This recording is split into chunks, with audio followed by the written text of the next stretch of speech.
Nice to be with you.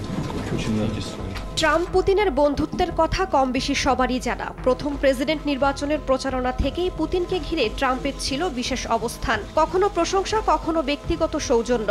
তবে দ্বিতীয় মেয়াদে প্রেসিডেন্ট হওয়ার পর ইউক্রেন সংকট নিয়ে পুতিনের সঙ্গে সমঝোতায় অনেকটা ব্যর্থ ট্রাম্প, এমনটাই মনে করছেন বিশ্লেষকরা। আবার সম্প্রতি প্রকাশ্যেই পুতিনের সমালোচনা করতে দেখা গেছে ট্রাম্পকে। একসময়ের বন্ধু কি তাহলে শত্রু হতে চলেছে?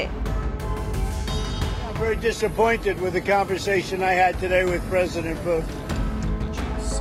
সম্প্রতি রুশ প্রেসিডেন্ট পুতিনকে ইউক্রেনে যুদ্ধবিরতির প্রস্তাব দেন ট্রাম্প। কিয়েভ সম্মতি দিলেও পাল্টা শর্ত চাপান পুতিন। ভয়াবহ বিমান হামলা শুরু করে রুশ সেনারা।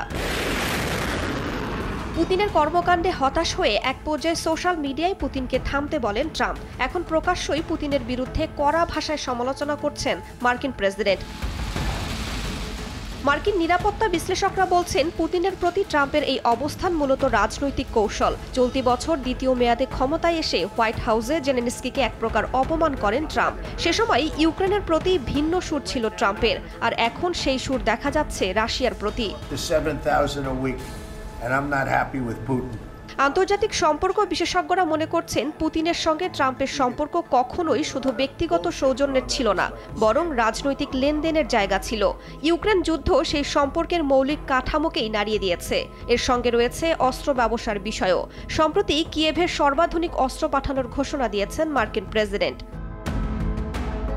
এক মার্কিন কর্মকর্তা ও ট্রাম্পের এক ঘনিষ্ঠ উপদেষ্টার বরাতে দ্য আটলান্টিক বলছে, পুতিন ট্রাম্পের আহ্বান বারবার উপেক্ষা করায় ট্রাম্প অপমান বোধ করছেন। বিশ্ব রাজনীতিতে দুর্বল নেতা হিসেবে প্রতীয়মান হওয়ার আশঙ্কায় মার্কিন প্রেসিডেন্ট। এছাড়া পুতিনের প্রতি সহানুভূতিশীল তকমা ঘোচাতে পুরানো বন্ধুর প্রতি সুরও পাল্টাচ্ছেন ট্রাম্প। অনেকেই বলছেন, কঠোর সমালোচনার মাঝেও রাশিয়ার বিরুদ্ধে কার্যকর পদক্ষেপে এখনও অঙ্গীকারবদ্ধ হননি ট্রাম্প।